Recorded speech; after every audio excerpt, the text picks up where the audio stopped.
मैं इसके लिए गवर्नमेंट को अप्रिशिएट करता हूँ, क्योंकि बहुत सारे बच्चे हर साल ऐसे होते हैं जिनको जोसा की काउंसलिंग में कोई कॉलेज नहीं मिलता। कि उन बच्चों के लिए बहुत अच्छा है जिनकी रैंक बहुत पीछे आई थी, जिनको जोसा में कुछ नहीं मिला, तो उन बच्चों के लिए बहुत ही अच्छा। हेलो बच्चों, कैसे हैं आप लोग? मैं आज आपके सामने फिर आ गया हूँ एक और राउंड के बारे में बात करने। इसका नाम है सीसैप। सीसैप के बारे में आपको बता दूं, सीसैप जो है ये सेंट्रल सीट एलोकेशन बोर्ड है, विच इज़ वेरी इंपॉर्टेंट कि हमें पता होना चाहिए, क्योंकि बहुत सारे बच्चे हर साल ऐसे होते हैं जिनको जोसा की काउंसलिंग में कोई कॉलेज नहीं मिलता। अगर आपको जोसा की काउंसलिंग में कोई कॉलेज मिला नहीं है, या आपको लगता है कि जोसा की काउंसलिंग में जो कॉलेज आपको मिला है उससे बेटर अगर आपको कॉलेज सीसैप में मिल सकता है, तो डेफिनेटली आपको इस काउंसलिंग में जाना चाहिए। ठीक है, तो आइए समझते हैं सबसे पहले सीसैप होता क्या, राइट? ठीक है, समझना चालू करते हैं। देखिए, सीसैप का मतलब होता है सेंट्रल सीट एलोकेशन बोर्ड। वो आपको क्लियरली दिख रहा होगा, साफ साफ लिखा हुआ है।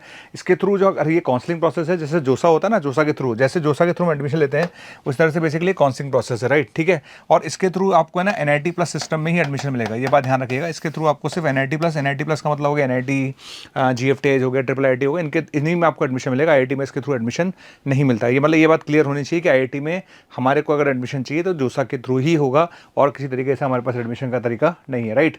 अच्छा, पहले इसको स्पॉट राउंड बोला जाता था, स्पेशल राउंड बोला जाता था, जो भी आप कहें, ठीक है। अच्छा, सीसैप में पार्टिसिपेट करने के लिए आपके क्या कंडीशन है बता देता हूँ। आपके पास एक जेईई मेन का वैलिड स्कोर होना चाहिए, जेईई मेन की वैलिड रैंक होनी चाहिए, जो कि हमें पता ही ऑलरेडी, क्योंकि हम अगर हम जोसा में काउंसलिंग में पार्टिसिपेट करके आए हैं, नहीं भी करके आए हैं, तो भी अगर आपको सीसैप में बैठना है तो you must have a JEE main rank. ठीक है, वैलिड जेईई मेन रैंक होनी चाहिए। वो रैंक कुछ भी हो, उससे कोई फर्क नहीं पड़ता।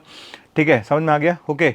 अच्छा, अब इसमें क्या होता है कि क्वेश्चन ये आता है कि वाई सीसैप, मैं क्यों सीसैप में जाऊँ? ये क्वेश्चन सबसे बड़ा है कि मैं सीसैप में क्यों जाना चाहता हूं। तो उसका सिंपल सा जवाब है जो समझने की जरूरत है। Take secure admission in an institute by JoSAA but wish to try for a better seat. मुझे लगता है कि शायद सीसैप में मुझे एक बेटर सीट मिल जाए, बेटर ब्रांच मिल जाए, उसके लिए अगर मैं जाना चाहता हूं तो एक अच्छा ऑप्शन मेरे पास है। ठीक है, समझ में आ गया? तो सीसैप में सबसे पहली बात मैं आपको समझाता हूं कि सीसैप में कौन कौन से बच्चे पार्टिसिपेट करते हैं, कर सकते हैं। ये बहुत अच्छे से समझिएगा कि सीसैप में कौन कौन से बच्चे पार्टिसिपेट करते हैं या कर सकते हैं, कौन कौन से बच्चे ऐसे हैं जिनको अलाउ किया जाएगा सीसैप में। ये अच्छे से समझना बहुत जरूरी है। मैं आपको बताता हूँ कौन कौन से कर सकते हैं, बहुत अच्छे से समझिएगा इस बात को। पहली बात, candidate who did not register in JoSAA 2026 round. मान लेते हैं कि आपने जोसा की काउंसलिंग में 2026 की काउंसलिंग में पार्टिसिपेट ही नहीं किया। अगर आपने जोसा की 2026 की काउंसलिंग में पार्टिसिपेट नहीं किया, पर आपके पास एक वैलिड जेईई मेन की रैंक है, अगर आपके पास वैलिड जेईई मेन का स्कोर है, और जो कंडीशंस अपने पास एलिजिबल होती हैं, 75% वाला जो क्राइटेरिया, वॉटेवर जो क्राइटेरिया है, अगर वो सब आप फुलफिल करते हो और आपने जोसा की काउंसलिंग में पार्टिसिपेट नहीं किया, तो भी आप सीसैप के अंदर बैठ सकते हो। तो पहली बात तो समझ में आनी चाहिए। बहुत सारे बच्चों के दिमाग में क्वेश्चन आता है कि सर अगर मैं जोसा की काउंसलिंग में नहीं बैठा तो क्या मैं सीसैप में बैठ सकता हूँ? यस, आप सीसैप में बैठ सकते हैं। दूसरी बात क्या होती है, दूसरी कंडीशन क्या है? कैंडिडेट जिन्होंने जोसा की काउंसलिंग में तो पार्टिसिपेट किया था 2026 की, लेकिन उनको कोई सीट नहीं मिली। ठीक है ना, उनको कोई सीट नहीं मिली। मान लेते हैं कि आपने भाई जोसा की काउंसलिंग में पार्टिसिपेट किया और आपका दिन खराब था, आपको कोई कॉलेज ही नहीं मिला। अगर आपको कोई कॉलेज नहीं मिला तो ठीक है, इट्स ओके, आप सीसैप में बैठ सकते हो, राइट? तो सेकंड ऑप्शन बच्चों के लिए। ठीक है, थर्ड क्या है? थर्ड की बात करते हैं। थर्ड कौन से बच्चों के लिए वैलिड है, आइए देखते हैं। थर्ड कैंडिडेट कौन से हैं? Who have participated in JoSAA 2026। आपने जोसा 2026 में पार्टिसिपेट तो किया था और आपको सीट अलॉट भी हो गई थी। मतलब आपने जोसा के अंदर 2026 में पार्टिसिपेट तो किया, आपको सीट भी मिल गई थी, लेकिन वो सीट जो है that is cancel due to non payment of seat acceptance fees. अगर आपने सीट एक्सेप्टेंस फीस जो है वो जमा नहीं कराई और आपकी सीट उसके चक्कर में कैंसिल हो गई थी, तो भी आप जोसा की काउंसलिंग में पार्टिसिपेट कर सकते हैं। चौथे पॉइंट की अगर मैं बात करूं, candidate who have validly exercise the exit option. ठीक है, मान लेते हैं आपने जोसा की काउंसलिंग में पार्टिसिपेट किया और जोसा के सेकंड राउंड के बाद आपने एग्जिट मान लिया, थर्ड राउंड के बाद आपने एग्जिट मान लिया, फर्स्ट राउंड के बाद आपने एग्जिट मान लिया। अगर आपने प्रॉपर तरीके से एग्जिट मारा है तो इसका मतलब आप सीसैप के लिए एलिजिबल हैं। ठीक है, समझ में आ गया? तो अच्छा, पांचवा जो आता है, पांचवा थोड़ा सा ढंग से समझते हैं। Candidate who have participated in JoSAA 2026 में आपने पार्टिसिपेट किया था, ठीक है, and have been allotted seat in any IIT. ध्यान से देखना, आपको किसी आईआईटी में सीट मिली है और उसके बाद later on their seat have been cancelled due to unsuccessful document verification. मान लेते हैं आपने जोसा 2026 की काउंसलिंग में पार्टिसिपेट किया और आपको आईआईटी मिल गया। आईआईटी मिलने के बाद क्या हुआ, किस्मत मतलब खराब हो जाती है कई बार, तो आपके डॉक्यूमेंट को वेरीफाई किया गया और डॉक्यूमेंट वेरिफिकेशन में आप फेल हो गए और आपकी सीट कैंसिल हो गई। या तो एक रीज़न ही हो सकता है। दूसरी बात है ना, उनके पास एक ऑप्शन था विड्रॉल का, तो उन्होंने क्या करा, अपनी सीट को विड्रॉल कर लिया आईआईटी में से, है ना। बहुत सारे लोग सोच सकते हैं कि सर आईआईटी में से विड्रॉल कौन करता है तो वाईटी में विड्रॉल कर सकते हैं। बहुत सारे रीज़न होते हैं सबके, है ना, बहुत सारे रीज़न सबके होते हैं। तो किसी बच्चे ने रीज़न करा, उसका खुद का रीज़न है ना, तो उन्होंने विड्रॉल कर लिया, किसी भी रीज़न से कर लिया, या फिर उसमें उन्होंने एडमिशन ले लिया है, ठीक है। तो या तो आपने आईआईटी में एडमिशन ले लिया, या आपने आईआईटी की सीट से विड्रॉल कर लिया, या फिर आपका जो डॉक्यूमेंट वेरिफिकेशन के कारण आप फेल हो गए, है ना। उन तीनों में से कोई भी सिचुएशन में आप आते हैं तो भी आप सीसैट में पार्टिसिपेट कर सकते हैं, ठीक है। आगे चलते हैं। अच्छा, छठा पॉइंट जो है वो ये है कि जोसा में 2026 में आपने पार्टिसिपेट तो किया, बहुत अच्छी बात है, लेकिन have been allotted seats in NIT plus system, आपको सीट भी मिल गई, लेकिन ठीक है आपने वो सीट वहाँ से विड्रॉल कर ली, ठीक है। मान लेते हैं कि मुझे एनआईटी नागपुर मिला, एनआईटी नागपुर में मुझे मेटलर्जी मिल गई, फिर आपको मुझे समझ में नहीं आई कि एनआईटी नागपुर में मुझे मेटलर्जी नहीं समझ में आ रही थी, तो मैंने क्या करा, इसमें से विड्रॉल कर लिया, तो ठीक है आप सीसैट की काउंसलिंग में पार्टिसिपेट कर सकते हो, सिंपल, ठीक है, समझ में आ गया। इसके अलावा क्या है, who have participated in JoSAA 2026, जिसने 2026 में पार्टिसिपेट किया था, have been allotted seats in NIT plus system, आपको एनआईटी प्लस सिस्टम में सीट भी मिली थी, but later their seat have been cancelled due to unsuccessful document verification and have not been allotted any seat any of the sequence जोसा rounds, ठीक है, समझ में आ गया। मान लेते हैं कि भैया आपने क्या करा, आपको सीट मिल गई, ठीक है, सीट मिलने के बाद आपके डॉक्यूमेंट्स वेरीफाई हुए, डॉक्यूमेंट वेरीफाई होने के बाद डॉक्यूमेंट जो वेरिफिकेशन हुआ, जो सीट्स हैं वो कैंसिल हो गई क्योंकि आपके डॉक्यूमेंट प्रॉपर सही नहीं थे। अगर ऐसी तरह की सिचुएशन आपके सामने आई है तो भी आप सीसैट में पार्टिसिपेट कर सकते हैं, ठीक है। और लास्ट अगर मैं बात करूं टाइप नंबर 8 की, तो कौन से कैंडिडेट होंगे, candidate who have participated in JoSAA 2026 and have been allotted seats in NIT plus system, कोई बात नहीं, and have paid seat acceptance fees, आपने सीट एक्सेप्ट फीस भी जमा करा दी, आपने अपने डॉक्यूमेंट वेरिफिकेशन भी कंप्लीट करा दिया, but their seat have been cancelled due to non payment of partial accept admission fees. मैंने पार्शियल एडमिशन फीस पे एक प्रॉपर वीडियो बनाया था और मैंने वहाँ पे चिल्ला के बोला था भैया कि पार्शियल एडमिशन फीस जमा कराइए, 22 से लेकर 24 जुलाई तक की डेट है, अगर आपने 22 से लेकर 24 जुलाई के बीच में पार्शियल एडमिशन फीस जमा नहीं कराई तो आपकी सीट कैंसिल हो जाएगी। तो ऐसा भी हो सकता है कि बच्चों ने पार्शियल एडमिशन फीस जमा नहीं कराई तो उनकी सीट कैंसिल हो सकती है, तो वो भी सीसैट में पार्टिसिपेट कर सकते हैं। इवन मैं आपको एक चीज़ और बताता हूँ, ये बहुत इंपॉर्टेंट है कि अगर आपको सीसैट में कोई एनआईटी प्लस सिस्टम मिल गया है ना, सीसैट में आपको कोई एनआईटी प्लस सिस्टम मिल गया है, ऑलरेडी मिल चुका है, ठीक है, आपने एनआईटी प्लस सिस्टम ले लिया है, ठीक है, उसके बाद भी आप जोसा में अगर आपको कोई एनआईटी प्लस सिस्टम मिल चुका है ना, जोसा में आपने कोई एनआईटी कॉलेज मिल गया, ट्रिपल आईटी मिल गया, जीएफटी मिल चुका है, आपके डॉक्यूमेंट भी वेरीफाई हो चुके हैं, आपने पार्शियल एडमिशन फीस भी जमा करा दी है, सीट एक्सेप्टेंस फीस भी जमा करा चुके हैं, सब कुछ हो चुका है, और फिर भी आपको लगता है मैं सीसैट में जाना चाहता हूँ, येस आप सीसैट में जा सकते हैं। ये बहुत इंपॉर्टेंट पॉइंट है, ये बहुत कम लोगों को पता होता है कि अगर मुझे जोसा की काउंसलिंग में अगर कोई कॉलेज मिल गया और मैंने अपने डॉक्यूमेंट प्रॉपर तरीके से वेरीफाई कराए हैं, मैंने सीट भी फीस भी प्रॉपर तरीके से जमा की है, तो क्या मैं सीसैट में जा सकता हूँ? बिल्कुल जा सकता हूँ। और अगर आपको सीसैट में जाने के बाद उससे बेटर कॉलेज मिल जाता है या उससे बेटर ब्रांच मिल जाती है तो आपकी ये वाली सीट अपने आप रिजेक्ट हो जाएगी। ये पॉइंट बहुत काम का है, इसलिए ध्यान रखिएगा, इसमें आप गड़बड़ नहीं करेगा कि बच्चे के दिमाग में ये रहता है कि सीसैट सिर्फ उन लोगों के लिए है जिन्हें कुछ नहीं मिला। ये गलत है। सीसैट उन बच्चों के लिए भी है जिन्हें जोसा के राउंड में कुछ मिला है पर वो बेटर चॉइस के लिए जाना चाहते हैं। अगर आपको लगता है बेटर चॉइस के लिए जाना है तो बिल्कुल आप जा सकते हैं। ठीक है, चलिए आगे बढ़ते हैं। ओके, समझ में आ गया। तो स्टूडेंट्स ऑप्ट बोथ प्रोसेसेस, ठीक है ना। उसमें बोला है कि भाई जोसा में भी आप पार्टिसिपेट कर चुके हो, सीसैट में भी पार्टिसिपेट करिए, पर सीसैट जनरली वो बच्चे पार्टिसिपेट करते हैं जिनको कुछ नहीं मिलता। जनरली का मतलब होता है, क्योंकि सीसैट होता क्या है बेसिकली मैं आपको बताता हूँ। सीसैट का मतलब समझिए, सीसैट होता क्या है। सीसैट जो है हर साल क्या होता है कि हर साल एनआईटीज़ में, हर साल कुछ एनआईटीज़ में है ना, कुछ ट्रिपल आईटीज़ में और जो जीएफटीआईज़ हैं उनमें सीटें खाली रह जाती हैं। ठीक है, कुछ सीट्स होती हैं वो खाली रह जाती हैं, सीट वैकेंट रह जाती हैं। ठीक है ना, समझ में आया। तो गवर्नमेंट क्या करती है बेसिकली, जो सीट्स जोसा के थ्रू नहीं भर पाती है, जो सीट जोसा के थ्रू नहीं भर पाती है, उन सीट्स को भरने के लिए एक स्पेशल राउंड कराती है जिसे हम सीसैट बोलते हैं। तो बेसिकली सीसैट का मतलब है जो बची हुई सीटें हैं उनको भरने के लिए सीसैट का राउंड किया जाता है। तो देखिए उन बच्चों के लिए बहुत अच्छा है जिनकी रैंक बहुत पीछे आई थी, जिनको जोसा में कुछ नहीं मिला, तो उन बच्चों के लिए बहुत ही अच्छा प्रोसेस में मानता हूँ। इस बहाने क्या होता है कि कुछ कॉलेज ऐसे होते हैं, जैसे कई कॉलेज में मेटलर्जी खाली रह जाती है, केमिकल खाली रह जाती है, अच्छे एनआईटीज़ में केमिकल, मेटलर्जी वगैरह इस तरह की ब्रांचेस खाली रह जाती हैं, सिविल खाली रह जाती है। तो आपको मौका है इसके थ्रू, जैसे आपकी रैंक बहुत पीछे है तो भी आपको मौका है इन कॉलेजेस में, एनआईटीज़ में सिविल, मेटलर्जी, केमिकल, इस तरह के चांसेस आपको मिल सकते हैं। तो दैट्स वाई सीसैट किया जाता है। तो सीसैट का फंडा बिल्कुल क्लियर रहना चाहिए। वैकेंट सीटों के लिए प्रोसेस हम करते हैं। ठीक है, आगे बढ़ते हैं। अच्छा, अब राउंड के सीसेप के लिए फीस क्या है मैं आपको बताता हूँ। सीसेप की जो फीस है विच इज़ मेंशनड 40,000 है। जनरल आपको दिख ही रहा होगा, it's category for general EWS और ओबीसी एनसीएल के लिए 40,000 है, और एससी एसटी कैटेगरी के लिए पीडब्ल्यू के लिए 19,000 है। इसमें 5,000 रुपीज़ इंक्लूडेड है। ये 5,000 कौन से वाले हैं? ये सीसेप में जब आप प्रोसेस करोगे तो सीसेप में प्रोसेस करने के बाद ये फीस आपकी मैंडेटरी कटेगी, है ना। आपने अगर सीसेप में पार्टिसिपेट कर दिया तो आपके 5,000 रुपये कटेंगे ही कटेंगे, कॉलेज मिले या ना मिले ये पैसा आपको कट के ही मिलेगा, ठीक है। ये तय है 5,000 रुपये, राइट। मतलब बेसिकली ये राउंड की फीस है। चलिए आगे बढ़ते हैं, है ना। अच्छा, एक चीज़ और है ना, आपको जब सीसेब में, अब चलिए मैं आगे बताता हूँ, जब सीसेब में आप रजिस्टर करेंगे तो आपको पहले ये इंस्टीट्यूट एडमिशन फ़ीस जमा करानी ही पड़ती है पहली बार में, है ना। ये फ़ीस इस तरह से जमा होगी, है ना, वो आपको समझ में आ जाएगा धीरे धीरे। चलिए आगे बढ़ते हैं। चलिए अच्छा, अब आप सीसेब पे पार्टिसिपेट कैसे करोगे, ये भी बहुत अच्छा क्वेश्चन है। तो आपको यहाँ पर जाना है भैया, ये साइट आपको दे रखी है, सीट पे जाके आप पार्टिसिपेट करिए, कोई दिक्कत नहीं है। csep.nic.in पे जाइए, वहाँ पे जाके आप पार्टिसिपेट कर सकते हैं, वहाँ पे जाके ज्वाइन कर सकते हैं।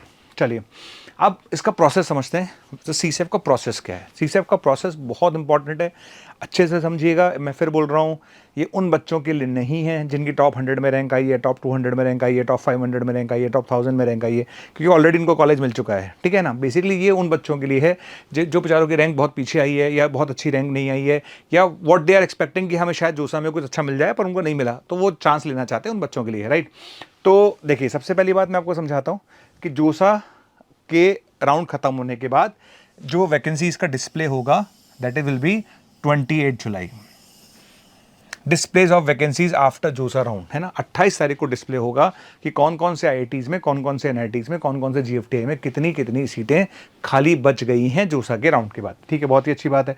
उसके बाद क्या होगा भाई, रजिस्ट्रेशन चालू होगा। रजिस्ट्रेशन कहाँ पर होगा मैं आपको फिर बताता हूँ। रजिस्ट्रेशन के लिए आपको क्या करना है भैया, इस साइड पर जाना है, इस साइड पर जाकर आपको रजिस्ट्रेशन चालू करना है। एक बात और बताता हूँ क्लियरली, एक बार और मेरी बात को ध्यान से सुनिएगा। आपने जोसा में पार्टिसिपेट किया हो या नहीं किया हो, आपको सीसेब में फ्रेश रजिस्ट्रेशन कराना पड़ेगा। मैं रिपीट करता हूं, आपने जोसा में पार्टिसिपेट किया है तो, और नहीं किया है तो, दोनों ही केस में आपको सीसेब में फ्रेश आपको पार्टिसिपेट करना पड़ेगा, फ्रेश रजिस्ट्रेशन करना ही पड़ेगा, ये ध्यान रखिएगा। It's a mandatory for all students, ठीक है। देखिए, डिस्प्लेस ऑफ वैकेंसीज होगी वो जोसा राउंड की, वो होंगे 28 जुलाई को। 28 जुलाई को आपको पता चल जाएगा कौन कौन से कॉलेज में कितनी कितनी सीटें बाकी हैं। तो लगभग 13,000 के आसपास, अराउंड 13,000 के आसपास, मैं ये नहीं कह रहा एग्जैक्ट डेटा मैं बता नहीं रहा हूँ, लगभग 13,700 कुछ डेटा था, जो मुझे एग्जैक्ट डेटा याद नहीं है। तो लगभग इतनी सीटें वैकेंट रह गई थी, है ना, लास्ट ईयर अगर मैं बात करूँ तो। लगभग, मैं फिर बोल रहा हूँ लगभग, एग्जैक्ट फिगर नहीं है, लगभग इतनी सीटें लास्ट ईयर खाली रह गई थी 2025 में। तो उसमें से कुछ एनआईटीज़ में थी, 4,500 के आसपास लगभग एनआईटीज़ में थी, है ना। 4,500 के आसपास एनआईटीज़ के में थी, है ना। 6,000 के आसपास ये ट्रिपल आईटीज़ में थी, कुछ जीएफटीआईज़ में थी। कुल मिला के इस तरह का सीट का डाटा था जो लगभग खाली रह गई थी 2025 में। हर साल डेटा वेरी करता है, ऑब्वियसली बात है, ऐसा नहीं है कि पिछले वाला डेटा ही रहेगा, हो सकता है इस बार डेटा ज़्यादा हो सकता है, डेटा कम भी हो, राइट। अच्छा, अब सबसे पहली बात होगा क्या, सबसे पहले हमें रजिस्ट्रेशन करना पड़ेगा, ठीक है। अच्छा, यहाँ पे एक वर्ड लिखा है डासा। डासा के बारे में मैं आपको बताऊंगा बाद में, डासा के लिए एक सेपरेटली मैं आपको समझाऊंगा कि डासा क्या होता है बेसिकली, उसके बारे में बात करेंगे बाद में हम। अब आपको सबसे पहले करना है क्या भैया, 28 जुलाई से आपका रजिस्ट्रेशन चालू होगा, ठीक है। कहाँ पर चालू होगा, वो csep.nic.in पे जाके आप रजिस्ट्रेशन चालू कराइएगा, ठीक है। उसके बाद उसकी एक एनरोलमेंट फीस होगी, वो आपको डिपॉजिट करनी पड़ेगी, है ना, समझ में आ गया। या जो भी स्पेशल राउंड, दो तरह की फीसेज हैं, एक तो डासा की फीस जिसे हम बोल रहे हैं, या फिर सीसेप की फीस, है ना। वो चॉइस फिलिंग स्टार्ट होते ही आपको जमा करानी पड़ेगी 28 तारीख को, ठीक है ना। ये आपको लिखा हुआ साफ साफ, ओके। आगे फिर डॉक्यूमेंट अपलोड करने पड़ेंगे, डॉक्यूमेंट अपलोड करेंगे, डॉक्यूमेंट अपलोड करने के बाद ही डासा की काउंसलिंग में आप पार्टिसिपेट कर पाओगे, है ना। डासा बेसिकली जो फॉरेन कैंडिडेट्स हैं उनके लिए है, इसके बारे में मैं डिटेल में बात करूंगा बाद में, ठीक है ना। तो उसमें डॉक्यूमेंट अपलोड होने के बाद ही आप काउंसलिंग में पार्टिसिपेट कर पाओगे, ये बात जरूर ध्यान रखिएगा। अब आगे बढ़ते हैं, आगे भैया होगा क्या, सबसे पहले होगा, देखिए जैसे आपने जोसा की काउंसलिंग अटेंड करी है, जोसा की काउंसलिंग जब आपने अटेंड करी थी तो जोसा की काउंसलिंग में एक मॉक सीट अलॉटमेंट राउंड था। मॉक सीट अलॉटमेंट का राउंड का मतलब था, उस समय भी आपको समझाया गया था कि उसमें क्या होता है, आप चॉइस भर दीजिए। चॉइस भरने के बाद वो टेंटेटिव बताता है, एग्जैक्ट नहीं बताता। आपने चॉइस भरी तो आपको बता देगा कि भाई आपके रैंक पे शायद ये मिल सकता है ना, आपके रैंक पे शायद ये मिल सकता है। वो एग्जैक्ट नहीं होता, वो एग्जैक्ट का पता लगाना बहुत मुश्किल होता है, क्योंकि सारे बच्चे मॉक सीट को बहुत सीरियसली नहीं लेते, ठीक है ना। तो मॉक सीट अलॉटमेंट राउंड होगा, है ना। और मॉक सीट अलॉटमेंट राउंड जो होगा उसका जो रिजल्ट होगा वो 31 जुलाई को आपको मिलेगा, ठीक है, समझ में आया। जब आप रजिस्ट्रेशन करेंगे, रजिस्ट्रेशन करने के बाद आप चॉइस फिलिंग करेंगे, चॉइस फिलिंग करने के बाद एक मॉक राउंड होगा, मॉक राउंड का रिजल्ट आएगा 31 जुलाई को। 31 जुलाई को जो रिजल्ट आएगा उससे आपको आइडिया लगेगा कि शायद आपको टेंटेटिव ये कॉलेज मिल सकता है, राइट। उसके बाद हम क्या करते हैं, उसके बाद आगे समझिएगा, डासा और सीसेप का जो स्पेशल राउंड है उसका रजिस्ट्रेशन खत्म हो जाएगा 3 अगस्त को। 3 अगस्त के बाद आप उस पर रजिस्ट्रेशन नहीं कर पाएंगे, यानी csap.nic.in पर अगर आपको रजिस्ट्रेशन करना है तो उसकी जो एंड डेट है बेटा वो 3 अगस्त है। 3 अगस्त के बाद आप उस पर रजिस्ट्रेशन नहीं कर पाएंगे, ठीक है। टाइमिंग का भी ध्यान रखिएगा, क्या टाइमिंग उन्होंने दे रखा है, 10 बजे का टाइम दे रखा है, 5 बजे का टाइम दे रखा है, इस बात का जरूर ध्यान रखें। तो 10 बजे के बाद आप इसमें नहीं कर पाएंगे, ठीक है, समझ में आ गया। अगर आपको पेमेंट करना था, पेमेंट जमा कराना था, डासा के लिए कराना था, या स्पेशल राउंड की जो फीस जमा करानी थी, वो उसकी डेट भी लास्ट 3 तारीख है। 3 तारीख के बाद आपका कोई फीस जमा नहीं होगा, ठीक है। अब मान लेते हैं कोई पेमेंट का इशू आ गया। पेमेंट का इशू कैसे आ सकता है? अरे पेमेंट का इशू बहुत तरीके से आ सकता है कि आपका पेमेंट जो था आपने ट्राई करा था लेकिन वो गेटवे में अटक गया, गेटवे में अटक सकता है, कोई और इशू आ सकते हैं। पर उसको अगर आपने पेमेंट किया है 3 तारीख है, 3 तारीख से पहले, और उसमें कोई इशू आ रहा है, उसमें कोई इशू आ रहा है, ऐसा नहीं मैं तो सर 4 तारीख को पेमेंट करना चाहता हूँ, आपका मेरे बारे में क्या ख्याल है? तो भैया सॉरी, अगर आपने 3 तारीख उससे पहले कोई पेमेंट किया था उसके लिए और वो उसमें कुछ इशू आ गया है, ठीक है, made payment attempt before the payment deadline, उसको रिजोल्व करने की डेट है 4 अगस्त 2026, ठीक है। आगे चलते हैं। डासा के लिए अगर कोई क्वेरी आती है, क्योंकि डासा बेसिकली एनआरआई कैंडिडेट्स के लिए है या कुछ और कैंडिडेट्स के लिए है, जो बेसिकली फॉरेन कैंडिडेट्स के लिए, ऐसे समझ लीजिए आप लोग, तो उसके लिए अगर कोई क्वेरी आती है तो उसका रिस्पांस आपको देना है 4 जुलाई तक। 4 जुलाई के बाद आप उसका रिस्पांस नहीं देंगे, 4 जुलाई तक आपको रिस्पांस देना है, नहीं देंगे तो फिर आप बाहर हो जाएंगे। सिंपल सा कॉन्सेप्ट है, समझ में आ गया राइट, ठीक है। और इसकी जो फीस जमा कराने की जो डेट है, लास्ट डेट इसकी जो फीस जमा कराने डेट है, वो यहाँ पर कोई इशू आता है, दैट इज़ बैलेंस, कुछ पैसा बचेगा जो जमा कराना, उसमें कुछ पैसा बच जाता है, तो उसकी लास्ट डेट है 4 अगस्त, ठीक है, समझ में आ गया। चॉइस फिल करने की लास्ट डेट, चॉइस लॉक होने की last date, which is very important, ये सबसे ज़बरदस्त ज़रूरी है कि चॉइस लॉक कब होंगी। चॉइस लॉक होंगी 5 तारीख को 2 बजे तक चॉइस आपकी लॉक हो जाएंगी, उसके बाद आपको कोई मौका नहीं मिलेगा। चॉइस या तो ऑटोमेटिक लॉक हो जाए या मैनुअली लॉक कर लीजिए। मैं हमेशा बोलता हूँ कि मैनुअली लॉक करना चाहिए, ज़्यादा अच्छा रहता है ऑटोमेटिक लॉक करने की बजाय, ठीक है, समझ में आ गया। उसके बाद आगे चलते हैं, अब क्या होगा भैया, ठीक है। तो फर्स्ट सीट का रिजल्ट आ जाएगा 6 तारीख को, बहुत जल्दी जल्दी काम हो रहा है। 5 तारीख को आपकी चॉइस लॉक हुई और 6 तारीख को आपके सामने रिजल्ट आ चुका है। 6 तारीख को आप देख पाओगे कि आपको CSAB में क्या मिला है, बहुत ही अच्छी बात है, ठीक है। उसके बाद क्या होगा भाई, डासा इसमें लिखा हुआ है, डासा पे ज़्यादा फोकस ना करें, फिलहाल CSAB पे फोकस करिएगा, क्योंकि CSAB इंडियन लोगों के लिए है, ठीक है ना। डासा भी इंडियन लोगों के लिए है, लेकिन वो एक अलग चीज़ है, मैं फॉरेन की बात करेंगे, वो अलग बात है, ठीक है।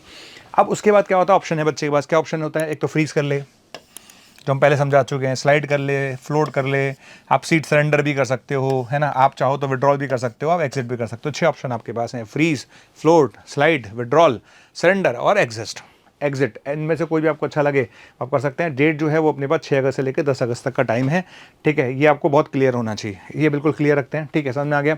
अच्छा, last date to response the queries of document verification, अगर उन्होंने आपसे कोई डॉक्यूमेंट मांगे, ध्यान से देखना, इसमें ये ध्यान रखना, ऑनलाइन रिपोर्टिंग आप लोग समझते हो, ठीक है, payment of institute admission fees, इसको ध्यान से देखिए, इसका नाम है IAF सेकेंड, ठीक है, IAF सेकेंड। डॉक्यूमेंट अपलोड होंगे, उसकी कोई क्वेरी होगी, उसको रिस्पॉन्स करना है आपको।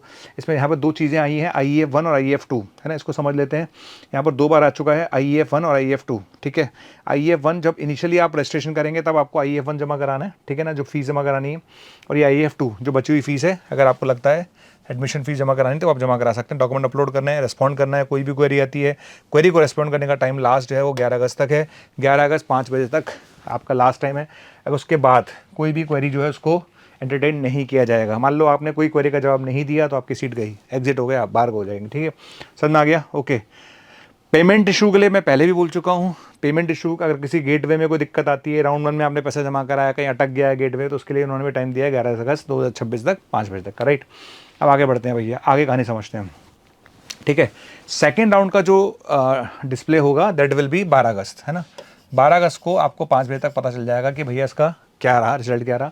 सेकेंड राउंड के बाद वापस आपकी ऑनलाइन रिपोर्टिंग होगी डेफिनेटली, है ना, ऑनलाइन रिपोर्ट करना है आपको, जो payment of institute admission fees जमा करानी है सेकंड, है ना। और ऑब्वियसली बात है, जो बच्चा पहले जमा करा चुका उसको दोबारा नहीं करानी है, तो जिसने नहीं कराई थी उसको जमा करानी है। वापस आपके डॉक्यूमेंट वेरीफाई होंगे, बिल्कुल होंगे, डॉक्यूमेंट अपलोड होगा, उसके बाद उसको क्वेरी का जवाब देना है। ये सब जो आप देख रहे हैं ना राउंड 2 के बाद, यहाँ पर ध्यान रखिए CSAB में इस बार 2 ही राउंड है। हर साल CSAB में, पिछले साल CSAB में 3 राउंड है, इस बार 2 ही राउंड है। तो CSAB में 2 ही राउंड है, 2 ही राउंड में आपको सब कुछ करना है। मान लेते हैं CSAB के पहले राउंड में आपको कुछ नहीं मिला तो आपको कोई डॉक्यूमेंट अपलोड नहीं करने हैं, कोई आपको फीस जमा नहीं करानी है। सेकंड राउंड में मिला तो आपको फीस जमा करानी है, अपलोड करने हैं, क्वेरीज का जवाब देना है, फाइनल प्रोसेस, सिंपल, ठीक है ना, समझ में आ गया। Last date to response the queries of document verification officer, अगर आपने जो डॉक्यूमेंट अपलोड किए हैं उससे रिलेटेड अगर उसको कोई क्वेरी आती है ऑफिसर को तो वो आपको उसका जवाब देना है। उसकी डेट है 17 तारीख, 17 तारीख लास्ट डेट है, ठीक है। और सेम कि अगर कोई पेमेंट का इशू है तो उसका टाइम भी 17 तारीख है 5 बजे तक, ठीक है। This is the whole process, this is the whole dates about CSAB. CSAB ध्यान रखिएगा, सीसैब एक अच्छा ऑप्शन है जिन लोगों को कॉलेज नहीं मिला है, जिनकी रैंक पीछे है, उनके लिए एक बहुत अच्छा ऑप्शन है सीसैब।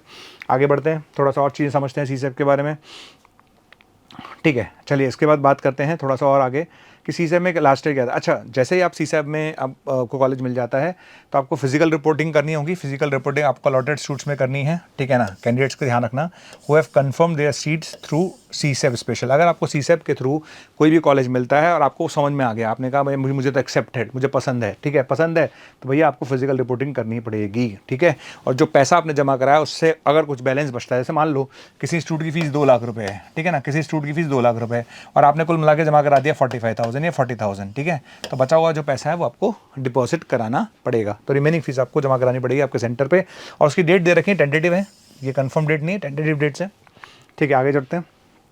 अच्छा, अब इसमें कुछ चीज़ें और हमें समझ में आनी चाहिए। इसमें एक चीज़ लिखी है मैंने, फ्रेश रजिस्ट्रेशन इज़ मैंडेटरी। ये बात मैं कई बार बोल चुका हूँ, फ्रेश रजिस्ट्रेशन इज़ मैंडेटरी। आपने जोसा में पार्टिसिपेट किया है, आपने नहीं किया, दैट डजंट मैटर। सीसैब में अगर आपको जाना है तो you have to start, you have to registration fresh, मतलब बेसिकली आपके लिए फ्रेश रजिस्ट्रेशन मैंडेटरी है। आपको जोसा में, अगर आपने जोसा से इसका कोई लेना देना नहीं है, बेसिकली ऐसे समझ लीजिए कि भैया सीसैब में अगर मुझे जाना है तो जोसा की काउंसलिंग में what ever happened that doesn't matter for us, हमें तो फ्रेश रजिस्ट्रेशन करना है, ये ध्यान रखिएगा, ठीक है। सेकंड बात, एलिजिबिलिटी मैं बता चुका हूँ, जेईई मेन का वैलिड स्कोर होना चाहिए, आपका एनआईटी प्लस सिस्टम ही मिलेगा। आईआईटी में, आईआईटी के लिए एप्लीकेबल नहीं है, बिल्कुल ध्यान रखिएगा, इसके थ्रू कोई आईआईटी आपको नहीं मिलता। समझ में आ गया। इसमें एक चीज़ बोली गई है, applicant must pay the special round enrolment fees, जो मैं ऑलरेडी बता चुका हूँ, 40,000 एंड 19,000, ये फीस ऑलरेडी बता चुका हूँ। इसी को उसने SRPF बोला है। क्या बोला उसने? स्पेशल राउंड एनरोलमेंट फीस या एडमिशन फीस, जो भी इसको बोला गया, ये टाइम के अंदर आपको जमा कराना है, ठीक है। अच्छा, 2025 की अगर मैं बात करूं तो 2025 में कितनी सीटें खाली थी, है ना, ये एक डेटा हमने निकाला है ना, इस डेटा को, और इसमें हो सकता है हमने सारे कवर नहीं किए हो, पर मैक्सिमम चीज़ें हमने कवर की हैं। जैसे अगर हम देखें, एनआईटी अगरतला में 331 सीटें खाली थी, श्रीनगर में 279 सीटें खाली थी, रायपुर में 242 खाली थी, एनआईटी सूरत में 238 थी, कुरुक्षेत्र में 217 थी, ठीक है, समझ में आ गया।